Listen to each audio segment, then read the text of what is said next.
오늘 창세기 67번째 여인천하 하나님의 손길이라는 제목으로 같이 말씀을 나누도록 하겠습니다. 여인천하라고 하는 드라마는 나이 드신 분들은 다 아시죠? 한때 한국 전역에 히트를 쳤었던, 그래서 이 왕실에서 벌어졌었던 이 여인들, 왕의 여자들이죠. 그간의 막 암투, 이 정치적인 이런 것들이 얼마나 탐욕스럽고 또 얼마나 사람이 악랄할 수 있는가, 이런 인간의 그 민낯을, 이 죄성을 철저하게 보여준 그런 거였습니다. 유명한 메이야 그런 이야기도 있었지만, 오늘 이제 우리가 읽은 이 본문이 마치 그 여인천하에서 일어나는 것 같은, 그래서 남편 쟁탈전이죠. 조선시대 때는 왕을 차지하기 위해서 여자들이 암투를 벌였다고 하면, 오늘은 야곱을 차지하고 야곱에게 있어서 가장 사랑받기 위해서 싸우고 있는 그런 여인들의 모습을 우리가 볼 수가 있습니다.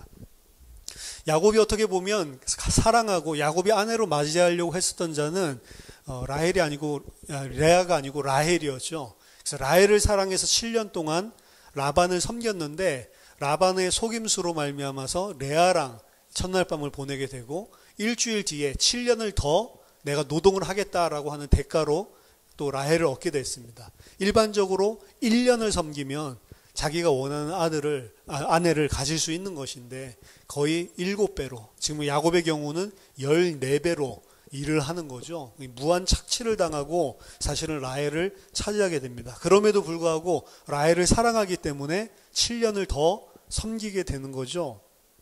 근데 오늘 본문에서는 자기가 사랑하는 라헬이 아니고 레아에게 하나님께서 태를 여시는 장면이 등장을 합니다.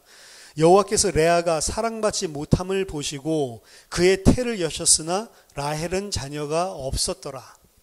자, 그 30절에 보면은 야곱이 또한 라헬에게로 들어갔고 그가 레아보다 라헬을 더 사랑해서 7년을 라반을 섬겼다라는 이야기가 나오죠. 라헬과 그리고 레아가 있으면 라헬을 당연히 본인이 라헬 때문에 사실 7년을 섬긴 거니까, 레아는 사실 속아서 결혼을 한 거죠. 라헬을 더 사랑했다라고 이야기가 나오는데, 그 라헬은 사랑하는데 레아는 어떠냐? 여기서는 30절에서는 그냥 더 사랑했다라는 표현으로, 그럼 더 사랑했다는 걸 레아도 사랑했을 수도 있잖아요. 근데 오늘 본문에서는 여호와께서 레아가 사랑받지 못함을 보셨다라고 이야기했거든요. 그러니까 더 사랑했다는, 여긴 조금 사랑하고 여긴 많이 사랑하고 이게 아니고, 여기는 사랑하지 않았다. 근데 사랑하지 않았다 정도만 해도 괜찮아요. 본문에 우리나라 이 번역본에는, 개역개정에서는 총을 받지 못했다, 사랑받지 못했다 이런 식으로 번역을 해놨는데, 그 정도면 사실은 괜찮은 것입니다. 근데 원래 히브리어 동사는 세누아라고 해서 이 사네라고 하는 동사의 수동형으로 쓰여진 거예요. 근데 그 사네라고 하는 거는 사랑받지 못하다가 아니에요. 사네라고 하는 단어의 원래 의미는 미워하다, 증오하다. 영어로 hate. 증오하는 거예요. 그러니까 레아의 입장에서 보면 상당히 힘든 거죠. 근데 아마 야곱은 레아를 공범으로 간주한 것 같아요. 왜냐하면 만약에 자신이 들어왔을 때 내가 사실은 레아다라고 이야기했으면 첫날 밤을 레아랑 안 잘 수도 있었잖아요. 근데 레아도 사실은 라반에게 명령을 받았지만 레아도 거기에 같이 공조를 했다라고 생각을 하는 거죠. 그래서 야곱은 라헬을 그냥 덜 사랑하고 이 정도가 아니고 라헬을 아주 증오하고 미워했다라고 본문은 이야기를 하고 있습니다. 하나님께서 그 미움받고 있는, 사실은 박한 처지에 있는 거죠. 레아를 기억하시고 레아를 돌보시는 장면이 31절에 등장을 합니다. 단순하게 레아가 아들을 낳았다라는 게 아니고, 레아가 미움받고 있기 때문에, 증오를 당하고 있기 때문에 하나님께서 불쌍히 여기셔서 그에게 먼저 태를 열어주시는 것들을 보고 있습니다. 이건 사실은 이 사건은 지금 지난주에 우리 도플갱어 이야기를 나눴잖아요. 사실은 이 사건 또한 야곱에게 생각을 하게 만드는 거예요. 야곱은 둘째였습니다. 첫째가 당연히 장자권과 하나님의 축복을 받아야 되는 거예요. 자신은 그 하나님의 은혜와 사랑을 받지 못할 처지에 있는 자란 말이에요. 둘째 아들이었단 말입니다. 근데 하나님께서 첫째 아들에게 주지 않고 둘째 아들, 아무런 가치가 없고 받을 자격이 없는 자신에게 은혜를 베풀어 주신 거잖아요. 마찬가지로 라헬이 야곱의 사랑을 받고 레아는 이 야곱으로부터 증오, 혐오를 당하고 있는 이런 상태에 있거든요. 야곱에게 사랑받지 못하는, 미움받는 레아에게 사실은 하나님께서 태를 열어주시는 것들을 보여주시는 겁니다. 뭘 보여주시냐면 아닌 것 같은 자에게 하나님께서 은혜와 사랑을 베풀어 주시는 거예요. 이 예수님의 족보들을 보면 마태복음 1장에 보면 여인 4명이 등장을 하죠. 여인 4명의 특징이 뭡니까? 다 절대로 그 족보에 있으면 안 될, 현숙하고 지혜로운 여인들이 아닙니다. 절대로 그곳에 있어서는 안 될 것 같은 인물들만 들어가 있는 거예요, 사실은. 창기라든지, 그리고 모압 사람은 절대로 여호와의 회중에 들어오지 못한다라고 했거든요. 그런 사람들이 예수 그리스도의 족보에 다 들어와 있습니다. 마리아 같은 경우도 이 여자가 정혼하고 난 다음에 아직 남편을 맞아들이지 않았는데도 임신했기 때문에 사실은 시끄러운 이야기들이 많았겠죠. 저 여자가 바람 피웠다. 누구 씨냐. 막 이런 이야기들이 많았겠죠. 그러니까 각 여자들이 전부 다 사회적으로 인간적인 기준으로 본다면 절대로 예수님의 족보, 메시아의 족보에 들어갈 수 없는 사람들을 끼워 넣었단 말이에요. 마찬가지입니다. 야곱이 하나님의 택함을 받고 야곱에게 언약의 씨가 전달됐다고 하는 것은 있을 수 없는 하나님의 은혜고, 여기서도 마찬가지로 먼저 레아에게 문을 열어주신 것은 야곱의 입장에서 보면 절대로 안 될 것 같은 자에게 하나님께서 먼저 은혜를 베풀어 주시는 것들을 보여주고 있는 겁니다. 그 레아 보고 하나님이 은혜를 주시는구나. 사실은 이거를 알아야 돼요. 그리고 나도 하나님 앞에 은혜 받을 수 없고 언약을 받을 수 없는 자인데 하나님이 나에게 은혜를 주시고 나를 찾아와 주셨지. 레아가 지금 그런 처지에 있는데 하나님이 그를 돌보시는구나. 사실 이 사건 통해서 뭘 봐야 돼요? 나를 봐야 된다고요. 도플갱어, 이 하란에 와서 7년 동안 생고생하다가 속임을 당했잖아요. 라반 쳐다보면서 뭘 봐야 돼요? 나를 봐야 된다고요. 계속 하나님께서 사실은 이미 그 전에 라반에게 딱 뒤통수 맞을 때 일어났던 사건이 완전히 자기가 뒤통수 치던 거랑 똑같은 일이잖아요. 그 일이 일어났을 때 나를 봤어야 되는데, 오늘 본문을 보면 야곱의 행태를 보면 그 라반에게 뒤통수 맞은 사건 이후로 변화가 있다 없다? 없어요. 그러니까 이 라헬에게, 사랑하는 라헬에게 태를 열어주지 않고 레아에게 태를 열어주는 것도 왜 그러냐? 그 전에 해결되었어야 될 그 사건 통해서 야곱이 아직 깨달은 게 없어요. 그러니까 하나님께서 어려움을 주시는 겁니다. 야곱은 아들을 잘 낳았어요. 그렇죠? 아브라함은 이삭 낳는데 그렇게 오랜 세월 걸렸고, 이삭도 야곱과 에서 낳는데 그 오랜 세월이 걸렸는데, 야곱은 바로 아들을, 루벤을 바로 낳잖아요. 그럼에도 불구하고 자기가 사랑하는 아내에게는, 라헬에게는 아기가 안 나와. 그것 때문에 계속 고생하죠. 아기가 다른 데는 들어가는 족족 나오는데 라헬에게는 안 나오는 거예요. 그렇죠? 라헬에게서 11번째 아기가 태어나잖아요. 그 전에 10번의 아기, 그냥 들어가면 원샷 원킬입니다. 그냥 다 생겨 들어가기만 하면. 근데 자기가 그렇게 원하는 라헬에게는 하나님께서 안 주시는 겁니다. 그 자식을 왜 안 주냐? 아브라함에게도 그렇게 자식 가지고, 이삭에게도 자식 가지고, 야곱에게도 자식 가지고 왜 하나님께서 그렇게 하시냐? 하나님이 중요한 것들을 깨닫게 하시는 거예요. 그 기간이. 근데 그 기간 동안 사실은 못 깨닫고 있는 것입니다. 레아가 뭐라고 이야기하죠? 임신하여 아들을 낳고 그 이름을 루벤이라 하여 이르되, 루벤이라는 소리는 봐라 아들이다 요 소리거든요. 루벤을 낳고 이야기를 하기를 여호와께서 나의 괴로움을 돌보셨으니 이제는 내 남편이 나를 사랑하리로다. 근데 루벤 낳고 나서 사랑 받았나요? 제가 봤을 때 사랑 전혀 못 받았거든요. 왜냐하면 그 다음 33절에 보면 그가 다시 임신하여 아들을 낳고 이르되 여호와께서 내가 사랑받지 못함을 들으셨으므로 내게 이 아들을 주셨도다 하고 그의 이름을 시므온, 샤마, 듣다, 시므온이라고 이름을 짓습니다. 여호와께서 나를 들으셨구나. 루벤 낳으면 갑자기 사랑해지는 게 아니잖아요. 그렇죠? 근데 어리석죠? 루벤 낳으면 나를 사랑할 수 있을 거야. 그런데 사랑을 못 받으니까 또 하나님이 그 괴로움을 들으시고 또 아들을 주니까 여호와께서 나를 들어주셨구나. 시므온이다 라고 이름을 짓죠. 그가 또 임신하여 아들을 낳고 이르되 내가 그에게 세 아들을 낳았으니 내 남편이 지금부터 나와 연합하리로다 하고 그 이름을 레위라고.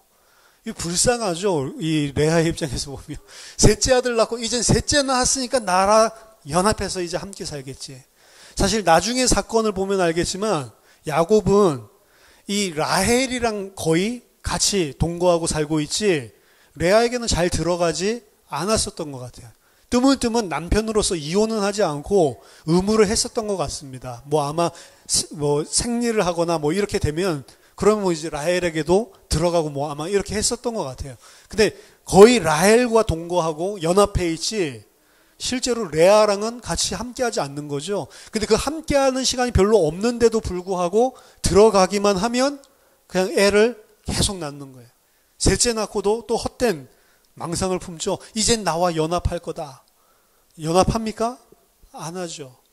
넷째를 또 주십니다. 그가 또 임신하여 아들을 낳고 이르되 내가 이제는 여호와를 찬송하리로다 하고 그 이름을 유다라 하였고 그의 출산이 멈추었더라 라고 이야기를 합니다. 유다, 예후다거든요. 정확하게 예후다, 유다가 아니고 예후다인데 이 예후다라고 하는 것은 하나님은 찬양받으시기를 원합니다. 하나님 찬양을 받으옵소서라는 뜻을 가지고 있습니다. 그래서 사실은 레아가 4명의 자녀를 그 몇 번 안 되는 남편과의 관계를 통해서 계속 임신해서 낳는 장면들을 처음 3번까지는 레아에게도 하나님의 계획이 있습니다. 전부 다 포커스가 누구에게 있어요? 나에게 있습니다. 여호와께서 나를 돌보셨구나. 여호와께서 나의 고통을 들으셨구나. 이제는 남편이 나를 사랑하겠지. 이제는 남편이 나와 연합하겠지. 전부 다 나죠. 근데 마지막 넷째 낳을 때 넷째를 낳고 멈췄다라고 이야기를 하는데 사실 멈춘 게 아니고 5째, 6째까지 2명을 더 낳잖아요. 근데 왜 멈췄다라고 이야기하냐면 사실 하나님께서 레아에게도 이 고통을 통해서 주시고 싶은 게 우리는 고통받으면 내가 그 고통 해결해 주는 하나님 너무 좋다. 포커스가 어디 있어요? 내 고통 해결해 주는 분. 거기에 가 있죠. 그래서 3번의 자녀를 낳으면서도 계속 포커스는 이 일을 통해서 내 이 문제가 해결되고 내가 원하는 이것을 얻어내고 나에게 있죠. 근데 넷째 아들 유다를 낳았을 때 더 이상 자기 이야기가 빠져버립니다. 하나님이 찬양받기를 원합니다. 하나님 찬양을 받으시옵소서. 거기에서 출산이 끊겼다. 그럼 레아에게 계속 자녀를 주시는 거는 사실은 위로해 주시는 건데 그 위로의 목적은 뭐냐면 아들 낳았지 이제 네가 사랑받을 거야. 그게 목적이 아니고 하나님이 우리를 위로해 주시는 목적은 뭐냐? 진짜 하나님만 찬양하는 자로 우리를 변화시키기 위해서야. 그게 하나님의 은혜를 받은 사람입니다. 우리가 하나님께 응답받을 수 있습니다. 좋은 것을 주시기도 합니다. 하나님 우리를 연단시킨다고 나쁜 것만 주는 그런 분이 아니세요. 우리 사랑하고 우리에게 가장 좋은 것을 주시는데 그게 연단을 위해서 고통을 주시기도 하고 고난을 주시기도 하지만 또 우리의 연단을 위해서 좋은 것도 주십니다.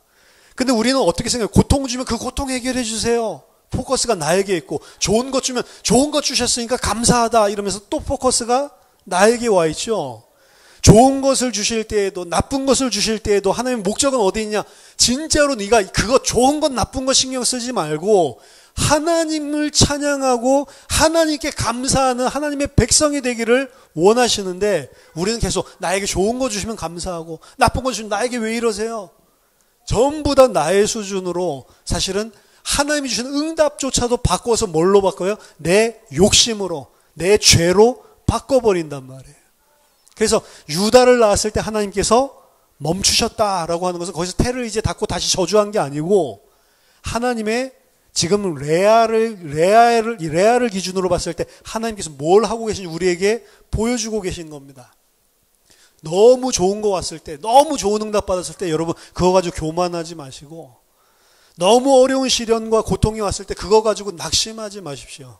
왜냐하면 하나님은 좋은 것을 주실 때에도 그리고 고통과 고난을 주실 때에도 목적은 뭐냐면 정말로 하나님과 함께하는 그 비밀을 너희들이 가지고 있는 정말로 하나님이 함께하기 때문에 그 무엇도 초월할 수 있는 그 믿음을 가진 자가 되겠느냐라고 하는 것을 하나님 보여주시는 거예요. 좋은 거 줬는데도 이 좋은 게 좋은 거 아니고 하나님이 함께 하는 게 좋은 거야. 고통을 주시는데도 그 고통이 문제가 아니고 하나님이 함께 하시기 때문에 이것도 괜찮은 거야.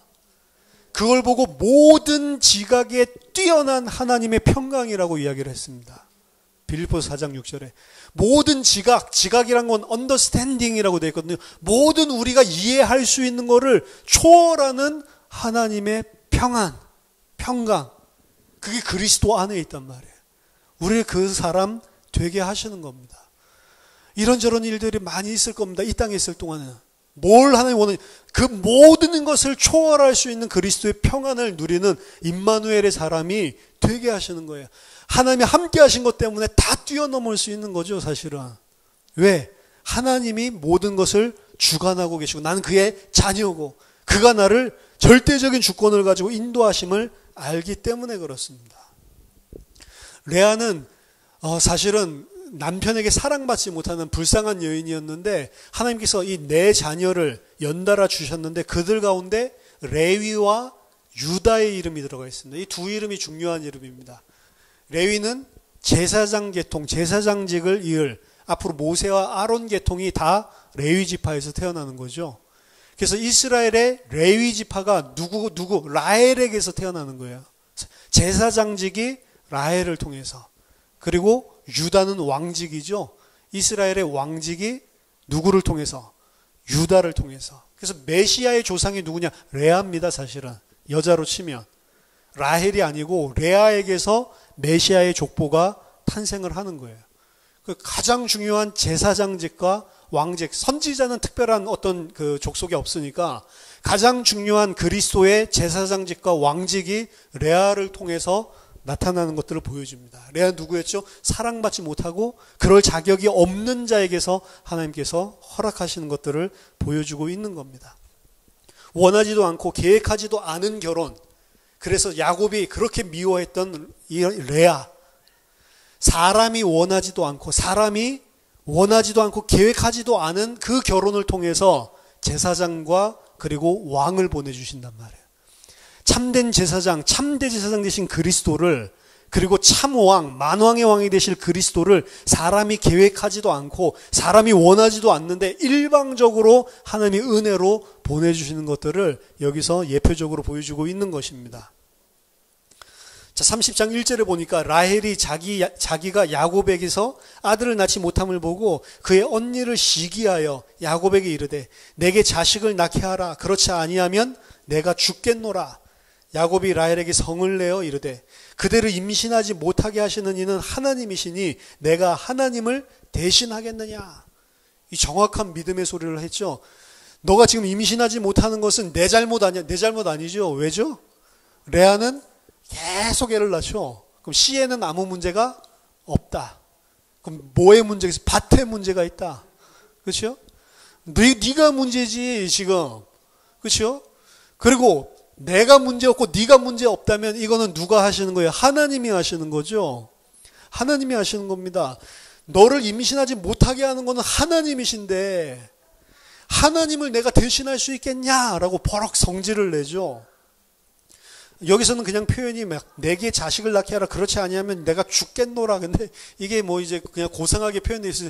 나 아들 못 낳으면 나 죽어버릴 거야. 막 이러면서 막 생 난리를 쳤겠죠. 그러니까 야곱이 화가 나가지고 버럭 질렀는데 그게 진리란 말이에요. 사실은 그 입에서 나온 말이에요. 지금 하나님이 하고 계시는 거예요. 그렇죠? 자녀를 주고 태를 열고 닫고는 하나님이 하시는 거죠. 근데 이 야곱의 반응을 보세요. 하나님이 하시는 거다라고 화를 내고는 있는데 이삭의 케이스랑 다르죠. 이삭도 자녀를 없었잖아요. 이삭은 뭐 했어요? 20년 동안 하나님께 기도했다라고 나오죠. 야곱은 기도했다라는 말이 전혀 없죠. 그렇게 이 닭다리라고 바가지를 긁히고 그렇게 난리를 치고 하나님이 하시는 것이 내가 하는 거 아니다라고 했는데도 불구하고 기도는 해요, 안 해요? 안 하신. 그렇죠? 하나님 전혀 의지하지 않는 거죠. 왜 그러죠? 내 씨는 정확하니까.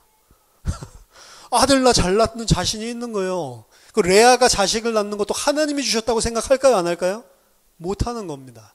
그러니까 뭘 못 본 거예요? 아까 말했던 하나님이 사랑받지 못하는 자를 택하셔서 은혜를 주고 계시는구나. 이거를 사실은 거울로 도플갱어로 자기 자신을 그 안에서 나도 이런 자였지 봐야 되는데 레아가 자식을 4명 낳는 동안 그거를 못 보는 거예요, 사실은. 여러분 이게 이제 우리들의 문제이기도 합니다. 우리를 하나님께서 하나님의 백성으로 연단해 나가시고 양육해 나가시는데 하나님이 보게 하시려고 하는 것들이 있는데 못 보는 거예요. 하나님은 계속 반복적으로 그걸 보여주려고 하시는데 반복적인 일들만 일어나지 나는 그게 보여요, 안 보여요? 안 보이는 겁니다. 아들 낳은 것들이 4명의 아들이 낳았으니까 좋겠죠. 근데 4명의 아들 낳았으니까 좋다. 그거 보라는 게 아니고 하나님이 너에게 베푸신 은혜가 뭔지. 그럼 레아도 사랑할 수 있죠. 레아에게도 자기가 너무 무정하게 했구나. 미안할 수 있는 거죠. 레아도 하나님의 사랑을 받는 자구나. 나도 형을 속여먹고 나도 이렇게 죄를 짓고 사실 쫓겨났는데 하나님이 나를 찾아오셔서 사랑해 주셨듯이 레아도 지금 사랑해 주고 있는데 내가 하나님이 사랑하시는 레아를 지금 증오하고 혐오하고 속았다고 완전히 이 협작꾼이 거짓말쟁이 라반 수준으로 몰아세우고 있잖아요. 자기는 그거보다 더한 인간이면서. 그렇죠? 레아는 사실 너무 불쌍하잖아요. 뭔 죄가 있어요.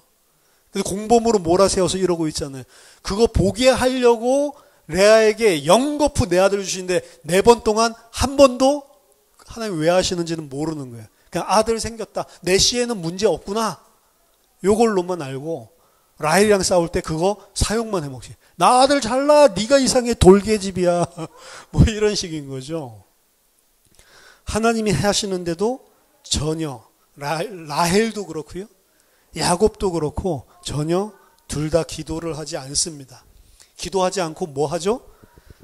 라헬이 이르되 내 여종 빌하에게로 들어가라. 그가 아들을 낳아 내 무릎에 두리니. 그가 아들을 낳는데 내 무릎에 둔다는 거는 시녀의 이 아들을 얻겠다는 게 아니고 시바지를 통해서 내가 내 아들을 챙기겠다는 거죠.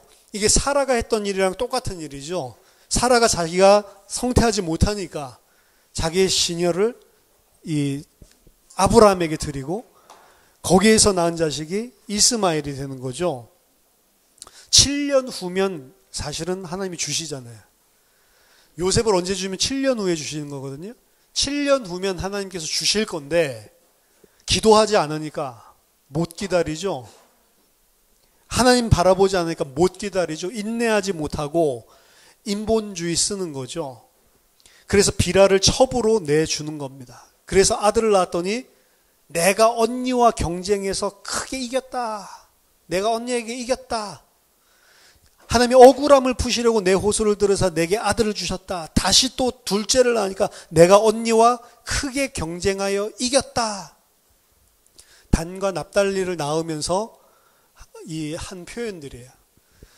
자녀를 낳는데 자기가 못 낳으니까 시녀를 통해서 자녀를 낳으면서 그 목적은 뭐예요? 자녀 낳는 게 목적이에요? 아니면은 내가 경쟁해서 이기고 내가 언니 이겨먹고 내가 뭔가 이 원통함을 푸는 게 목적이에요? 나죠, 나. 그게 레아도 똑같고 라헬도 똑같아요. 자식을 낳는데 자식이 문제가 아니고 자식 낳는 걸 통해서 나의 욕심을 채우려는 거예요, 다. 그럼 이게 사실은 라헬과 레아의 문제가 아니고요. 오늘날 보편적인 부모님들의 모습들입니다. 보편적인 부모님들은 내가 하지 못한 것들을 자녀를 통해서 이루려고 해요. 그리고 자녀가 잘하면 그 자녀가 잘하는 것 자체가 좋은 것도 있지만 자녀가 잘하는 걸 통해서 내가 높아지려고 합니다. 그렇죠? 내가 이루지 못한 걸 자녀가 해내면 그래서 그렇게 기쁜 거고 내가 못한 거를 자녀도 못하면 그렇게 속상한 거예요. 근데 대부분의 자녀는 어때요? 내가 못한 거를 자녀도 못하죠. 그렇죠? 못된 것만 닮아서 어떻게 그렇게 해. 닮지 않을 것만 닮고 닮은 거 안 닮고. 왜 그러죠? 머피의 법칙인가요? 아니요. 내가 신경을 그렇게 쓰고 있어서 그래요. 머피의 법칙은 왜 일어나냐면 내가 그거를 신경을 쓰고 있어서 걸리는 거예요. 확률이 똑같이 일어나도 예를 들어서 남들이 나에게 잘해주는 것들은 별로 기억하고 있지 않다가 못해준 거 하나만 있으면 저거 나한테 못됐게 했지. 그거는 끝까지 안 잃어버리죠. 근데 또 다음에 못됐게, 그럼 지난번에 못됐게 하더니 또 못됐게 했어? 근데 통계를 실제로 따져보면 잘해준 거는 더 많다니까. 근데 잘해준 게 기억나요? 안 나요? 안 나고 나한테 못됐게 한 거 그것만 기억나죠. 지난번에 그러더니 또 그랬어. 그 사이에 잘해준 거는 다 빼먹고. 그렇죠? 이게 인간이라고. 왜 그러죠? 나 중심으로 보니까. 자녀를 낳아가지고 자녀를 통해서 내가 원하는 것들을 얻어내려고 하는데 그게 삐뚤어진다라고 생각되면 어떻게 돼요? 상처가 튀어나가는 겁니다. 자녀도 달달 볶고 자녀가 잘 되면 그거 가지고 내가 위세 떨고 다니는 거죠. 그래서 지금 추석이라서 자녀들 가지신 분들, 자녀가 서울대학교 갔다 어떻게 해요? 부모님들이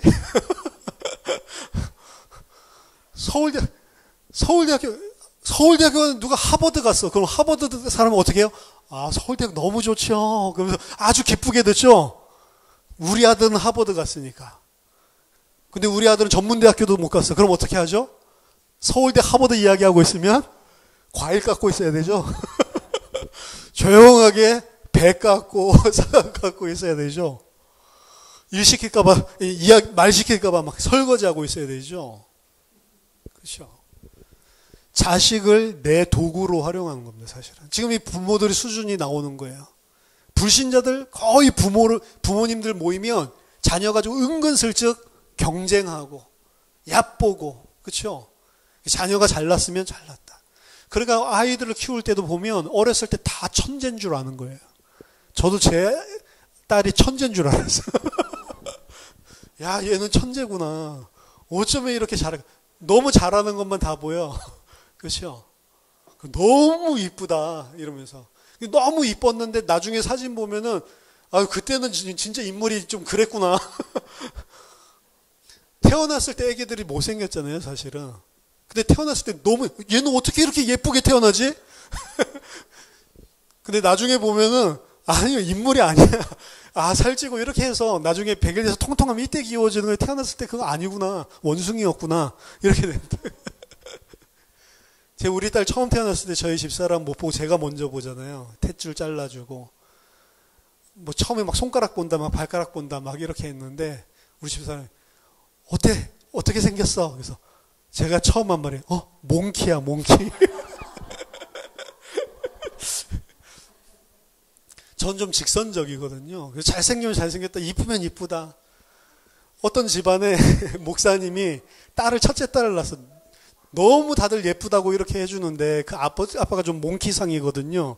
그래서 저도 만나서 너무 예쁘다고 막 이렇게 해가지고 아이 데리고 오면서 우리 애 낳았어요 이렇게 사모님이랑 같이 보여주는데 너무 못생긴 거예요.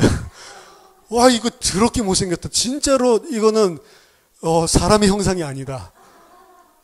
그래가지고 막 예쁘죠 이러는데 저는 표정 딱 굳어져가지고 예쁘다 아니다 라고도 말 못하고 이러니까 저희 집사람이 무안해가지고 너무 예쁘네. 오히려 더 막 오버해가지고 이러고 나는 아닌데.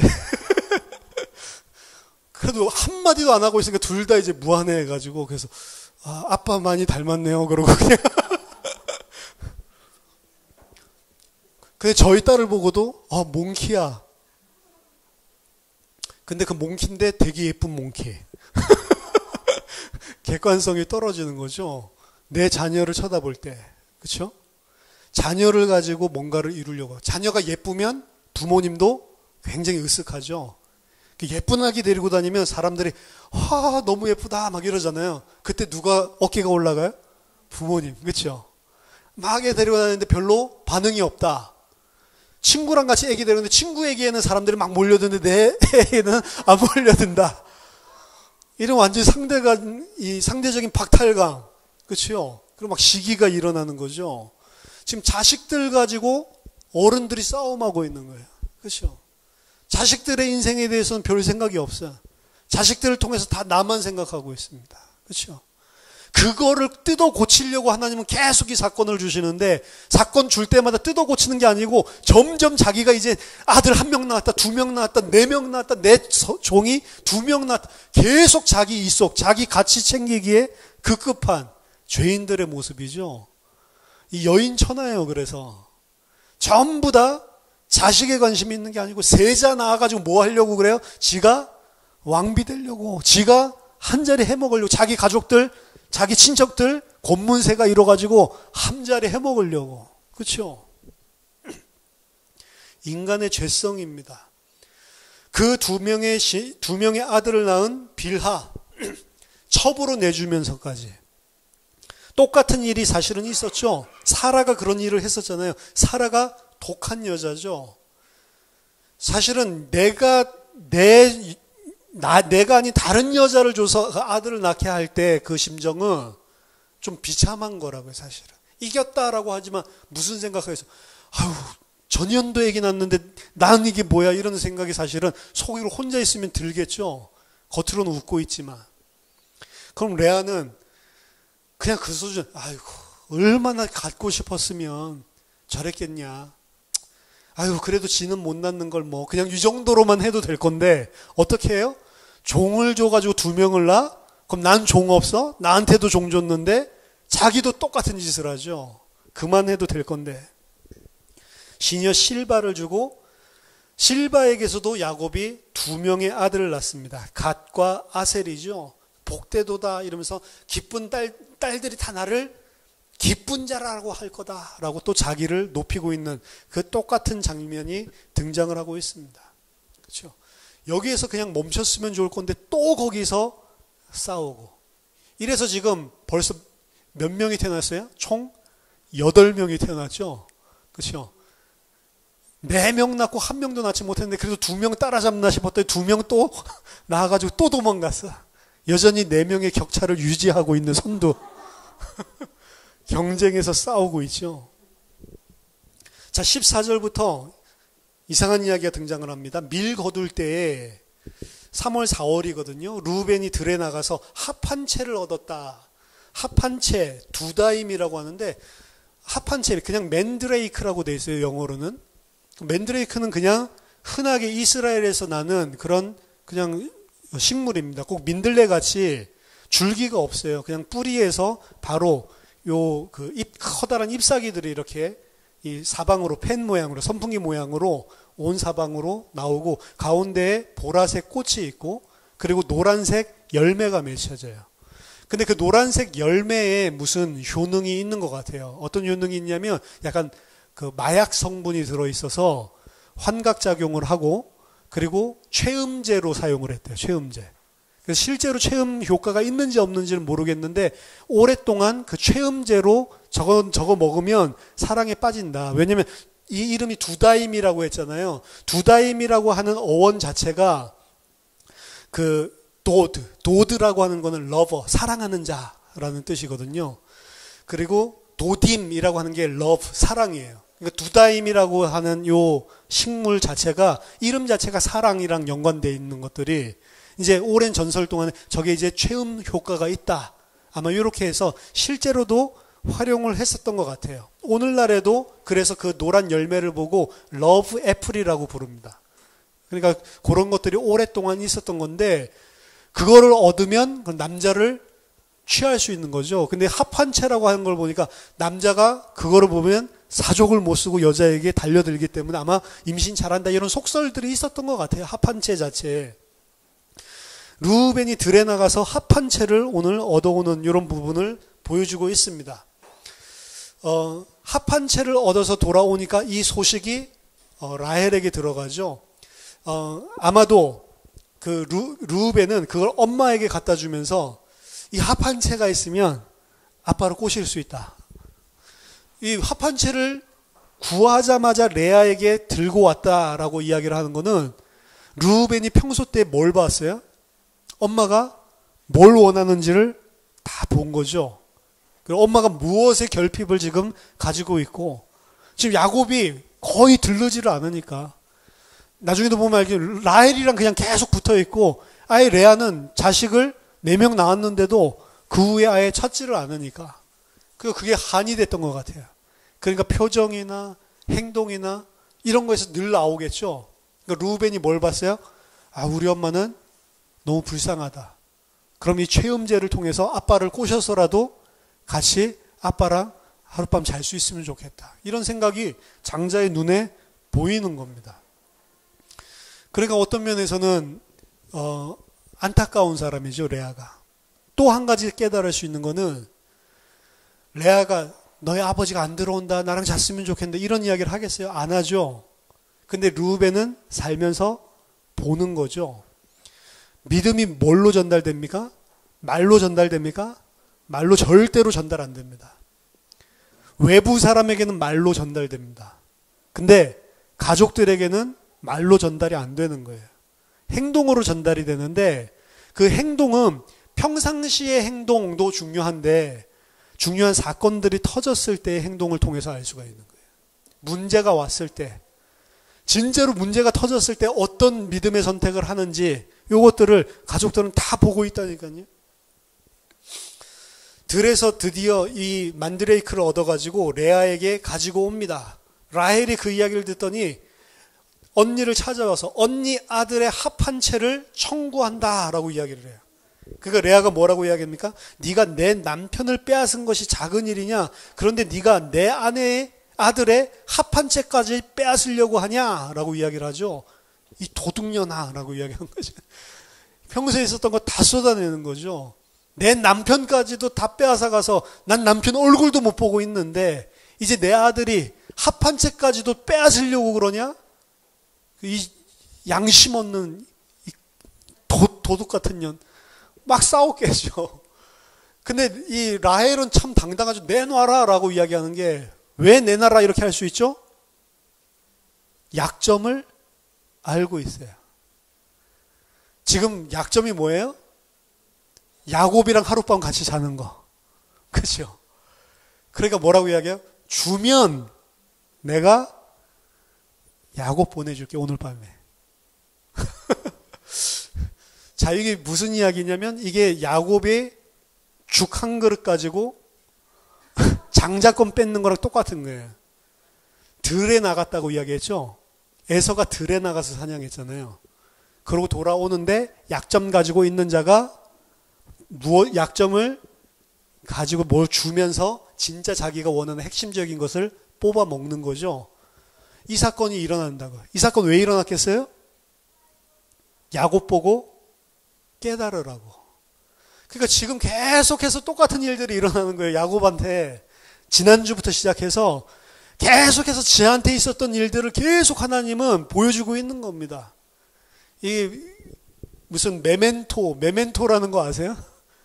메멘토라는 영화 만약 안 보셨으면 꼭 한번 보시기 바랍니다. 이 5분 만에 기억을 다 까먹는 거예요. 단기 기억 상실증. 5분까지만 기억하고 그 이후에 기억을, 이름도 이야기 들으면 5분까지는 기억하는데 5분 후에는 기억을 못 해. 그러니까 영화가 거꾸로 흘러갑니다. 일어난 5분부터.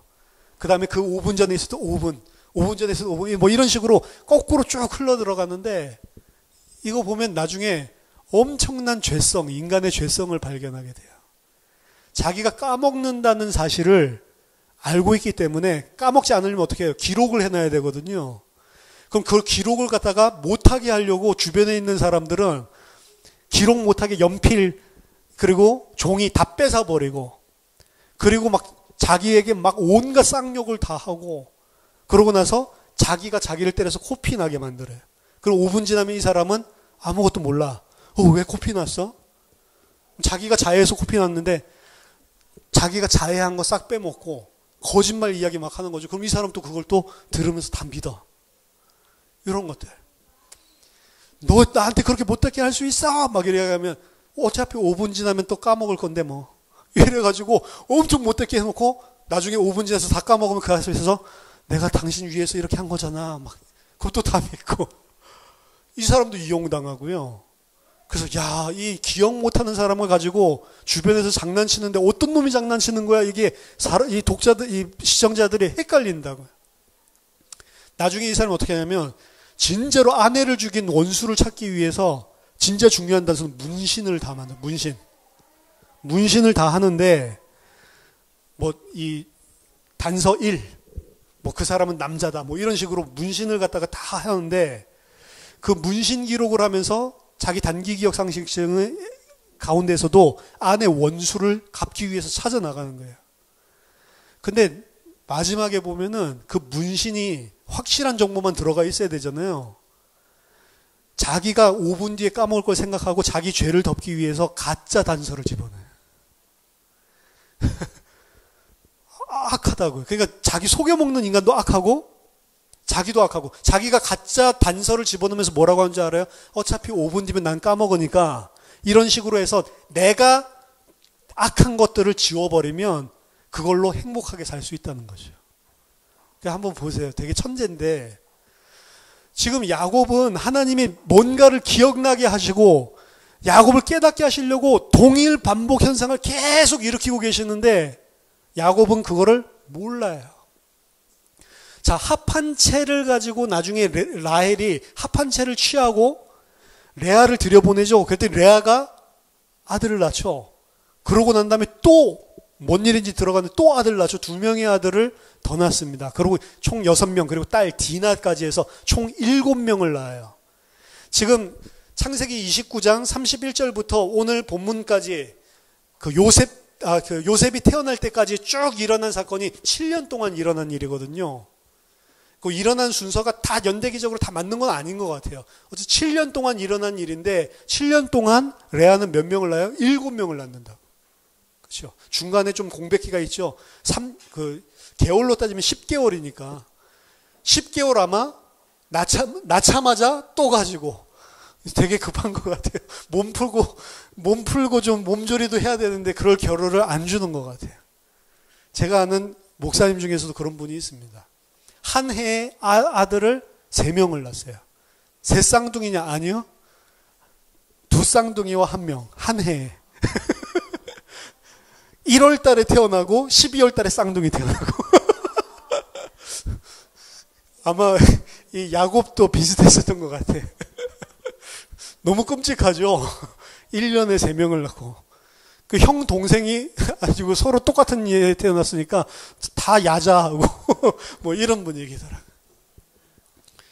그런 일이 세상에 있을 수 있을까? 야곱 비슷한 일을 한 것. 7년 만에 몇 명 낳았어요? 11명을 낳는다. 그리고 한 여자에게서 7년 만에 7명을 낳고, 그렇죠? 그 사이에 2명, 그리고 요새까지 1명, 11명이 이렇게 태어나게 되는 거죠. 합한 채를 얻어서 합한 채를 가지고 자녀를 낳는다라고 생각을 하고 있습니다. 라헬은. 근데 라헬이 합한 채를 먹었기 때문에 아들이 태어났습니까? 본문에서는 합한 채 이야기는 그걸로 끝이에요. 합한 채 이야기는 왜 있냐면 야곱에게 지금 에서의 장자권 뺏는 것들을 상기시켜 주시기 위해서 있는 것이지, 합한 채에는 아들을 낳게 하는 효험이 없습니다, 여러분. 합한 채가 낳는 게 아니죠. 처음부터 보여주죠. 누가 태를 열어야 돼요? 하나님이 태를 열어야 되는 거죠. 그래서 30장 22절 보면 라헬이 태어날 때 하나님이 라헬을 생각하신지라 하나님이 그의 소원을 들으시고 그의 태를 여셨습니다. 하나님이 여셨기 때문에 태어나는 겁니다. 근데 그 이름을 요세프라고 지었죠. 야사프. 뜻이 뭡니까? 더하다. 한 명 가지고 안 돼. 한 명 가지고 안 되고 더 주세요. 그렇죠?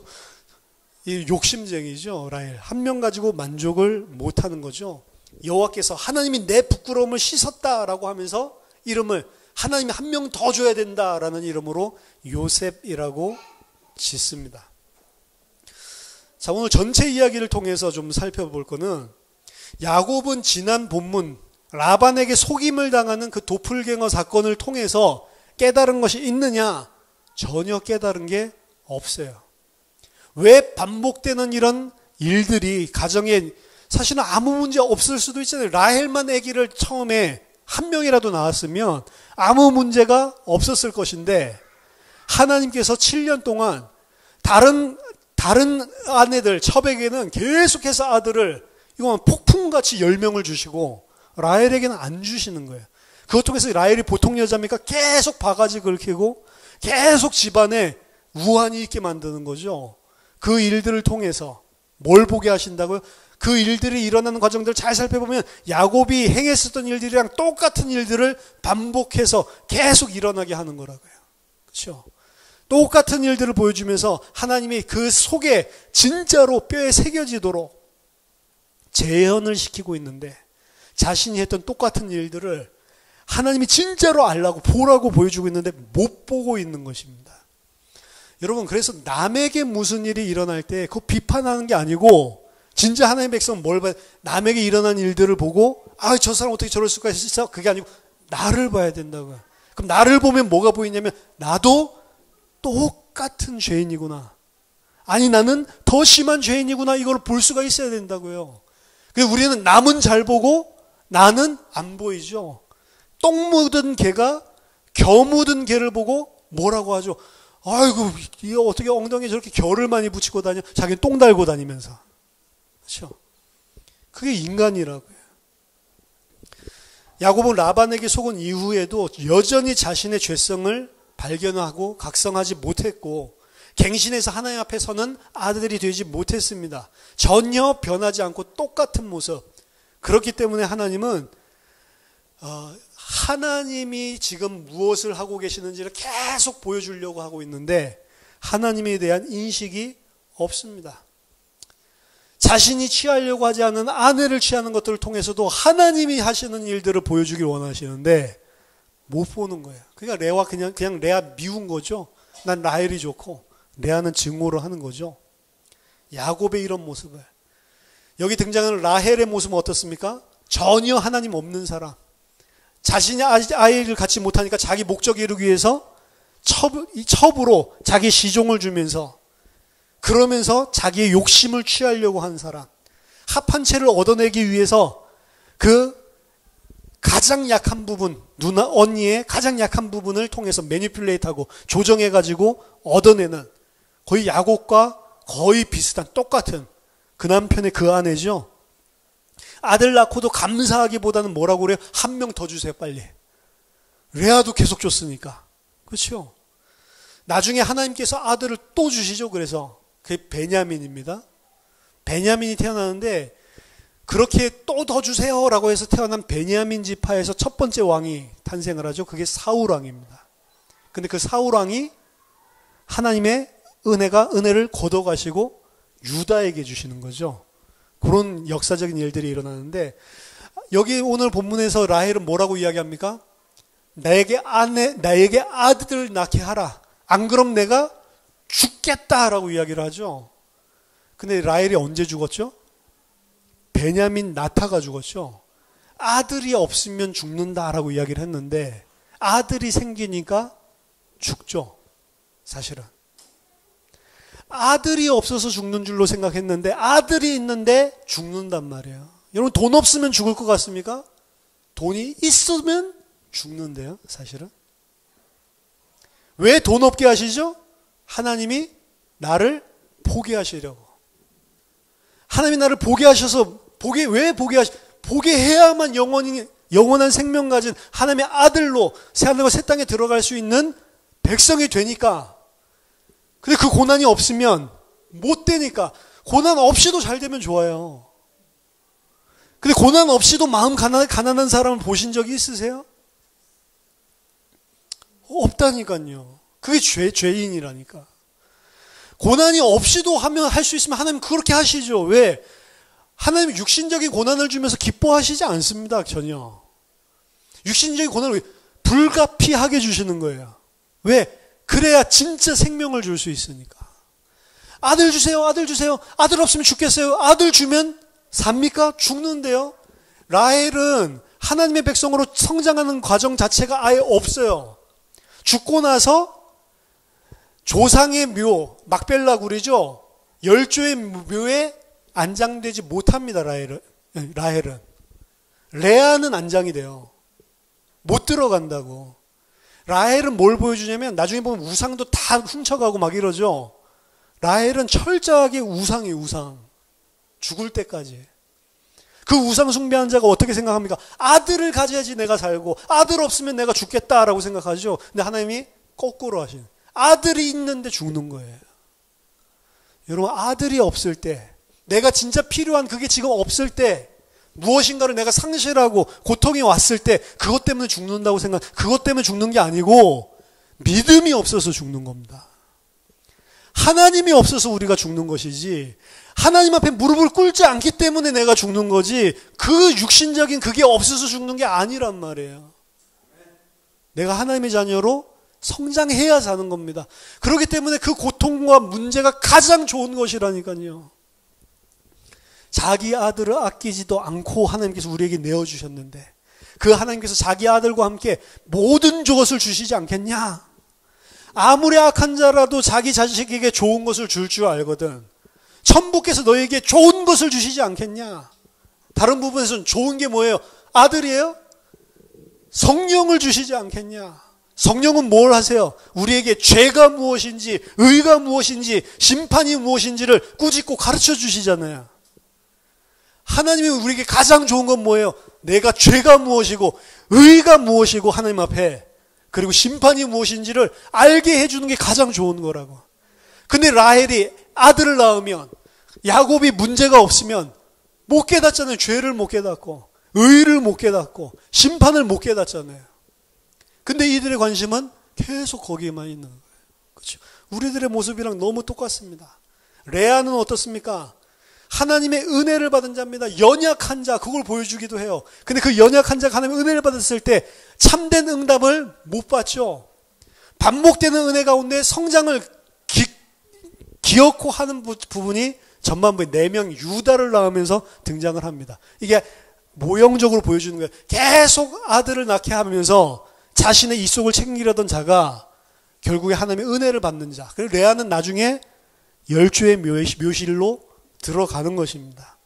내 원한을 여호와께서 풀어줬다. 내 원한에 포커스가 있던 자가 나중에 내 원한, 내 기쁨, 내가 사랑받을 거야, 내가 남편과 연합할 거야, 이거 싹 빠지고 여호와를 찬양하리로다. 이렇게 바뀌는 거죠. 하나님 사실은 우리를 그런 사람으로 만들고 나가고 있는 겁니다. 그럼에도 불구하고 레아 여전한 죄인이에요. 합한채 사건을 통해서. 거기서도 또 자기 자신도 시녀를 집어넣고 합한채를 통해서 또 뭔가를 얻어내려고 하는. 자, 이 등장하는 오늘 인물들, 종들 2명 빼고 메인 주인공들 전체들을 보면 우리가 얼마나 죄인인지를 적나라하게 보여주고 있는 것입니다. 근데 이 죄인들 속에서, 이 여인천하 속에서 하나님께서는 뭐 하고 계시냐? 12지파를 준비하고 계신 거예요. 이 사람들은 서로 자기 육신적인 이속을 채우기 위해서 경쟁하듯이 아들을 낳고 있는데, 하나님은 그들의 그 욕심을 통해서 뭘 이루시냐면 야곱에게 주셨던 언약을 조용하게 신실하게 이루어 가시는 거예요. 이 죄 가운데서 12지파의 조상들이 태어나는데, 하나님은 자기들은 자기 아들 가졌다 이러고 있는데, 하나님은 무슨 생각이세요? 이스라엘 족속들, 하나님의 백성들을 그 안에서 약속했으니까 신실하게 언약을 지켜가는 것. 그래서 인간의 죄성과 하나님의 신실하심을 극대비해서 보여주고 있는 장면입니다. 하나님은 야곱을 지금 하나님의 백성으로 만들어 나가고 있는 거고, 야곱은 아직 하나님이 원하시는 참 응답을 받지 못하고 있는 상태입니다. 하지만 하나님은 끝까지 포기하지 않습니다. 결국에 창세기 35장에 다시 베델로 올라가게 만드신다고요. 끝까지 하나님께서 함께 하십니다. 어디를 가든지 기어코 만들어내시는데, 그게 짧은 과정이 아니에요. 긴 기간 동안 우리는 계속 죄성을 부리고 있는데, 하나님은 그 속에서 우리를 하나님의 백성으로, 씨에 대한 약속, 땅에 대한 약속 이루시기 위해서 하나님은 조용하게 계속해서 일하고 계시는 거예요. 이걸 가지고 내가 그때 경쟁했기 때문에 12지파 났지, 이렇게 말할 수 없는 거잖아요. 그렇죠? 우리는 죄를 짓는데 그것과 상관없이 신실한 하나님. 그러면서 우리에게 뭘 원하냐? 내가 신실한 하나님이다. 나 좀 믿어라. 나 좀 의지하고 내 말씀 좀 그대로 제대로 붙잡아라 라고 이야기를 하고 계시는 겁니다. 여인천하, 이 여인들의 이야기만이 아닙니다. 조선시대에 있었던 이야기만이 아닙니다. 오늘날도 똑같더라고요. 오늘날도 비슷합니다. 알아서 다 기죠. 요즘 정치인이 뭐 자기 아들 무슨 부정청탁을 했다라고 했더니 부정청탁이 아니고 거기서 알아서 그냥 해준 거니까 알아서 불법으로 취업시킨 그놈들이 잘못이다라고 오히려 적반하장식으로 이야기하시는 분도 있는데, 제가 봤을 때 일견 맞는 부분도 있을 거예요. 알아서 기어서 해준 부분도 있을 거예요. 그렇죠? 똑같아요. 오늘날 사회도. 조선시대 때 여자들 아니요, 오늘날도 여자들 대단합니다. 애들 학교 보내보세요. 치맛바람 대단합니다. 그렇죠? 대학 보내려고 이 경쟁 싸움 치열합니다. 그 대학 보내서 뭐 하려고? 우리 아들 서울대학 갔네. 요거 한번 해보려고 치열하다니까요. 우리의 모습들입니다. 그 속에서 뭘 봐야 되냐? 하나님의 손길을 보고 하나님의 백성이라면 그걸 보고 돌이키는 겁니다. 하나님의 백성이라면 그걸 보고 하나님을 의지하는 자로, 예수 그리스도 없이는 안 되는 죄인으로 하나님 앞에 서게 되는 겁니다. 저희들이 이런 여인천하, 이 세상 속에서 살고 있습니다. 그 살고 있는 여인이 바로 우리들입니다. 근데 하나님께서 그 속에서 우리들을 그 여인으로 남지 않고 하나님의 아들이 되도록 우리를 변화시켜가고 우리를 완성시켜 나가시는 겁니다. 저와 여러분들이 오늘 야곱의 이 사건들을 통해서 우리 자신을 보시고, 남을 잘 보는데 나를 못 보는 그런 우에 빠지지 않고 나 자신을 발견하고, 야곱 손가락질 하지 말고 레아, 라헬 손가락질 하지 말고 나를 발견하고 하나님의 백성으로 서게 되는 은혜가 있기를 예수 이름으로 축원합니다. 기도하겠습니다. 하나님의 은혜를 감사드립니다. 하나님은 늘 신실하게 사랑으로 우리와 함께하고 계시는데 그 하나님을 바라보지 못하고 육신과 세상에 빠져서 날마다 죄악 가운데 하나님을 대적하고 하나님을 모욕하고 사는 저희들의 죄를 하나님 오늘 말씀을 통해 보게 하심을 감사드립니다. 하나님, 우리가 주님 앞에 무릎 꿇고 온전히 그리스도만, 온전히 하나님만 의지하는 참 백성 될 수 있도록 오늘도 은혜를 허락해 주시옵소서. 좋은 것 속에서도 또 나쁘고 힘든 어려움 속에서도 하나님이 함께 하심을 바라보고 임마누엘을 누리는, 그래서 모든 지각에 뛰어난 하나님의 평강을 누리는 주의 백성들 다 될 수 있도록 축복해 주시옵소서. 예수 그리스도 이름으로 기도하옵나이다. 아멘.